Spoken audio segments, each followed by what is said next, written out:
Chawton House Library opened as a charity in 2003. The house was renovated quite extensively beforehand so that it could house a collection of early women's writing. We have a collection here which deals with women's writing from 1600 to 1830. We're also not only about preserving the collection, but we're about promoting the history and heritage of the house and the grounds and the estates as well, which we farm on 18th century principles. Well, the history is very interesting because Jane Austen was associated with it. Her brother Edward installed Jane, his mother and his sister Cassandra in the village of Chawton in 1809. This is the house that they love to come to and dine in and walk around the grounds of.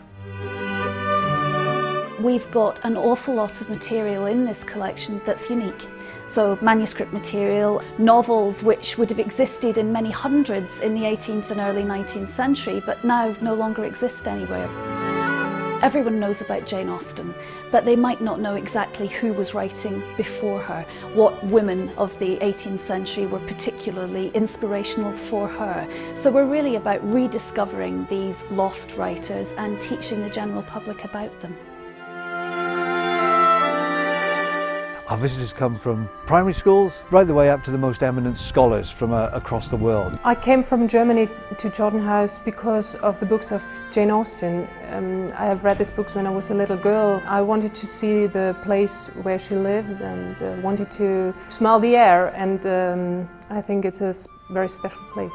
We're not just about the texts. The house itself is open for guided tours during the week, which is a lovely opportunity to come and see some of the wonderful treasures. This is the grand tour portrait of Edward Austen Knight.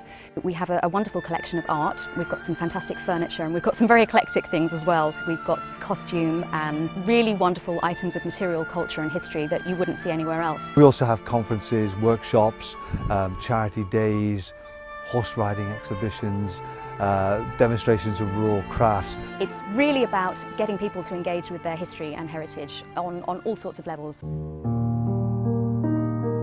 Perhaps people would see this as not necessarily as tangible as sponsoring an endangered species, for example, but we say that our heritage is in danger of being lost, and actually if you come here and have a look at what we're doing on the website, you'll be able to appreciate just how this informs who we are today and how we take it forward into the future.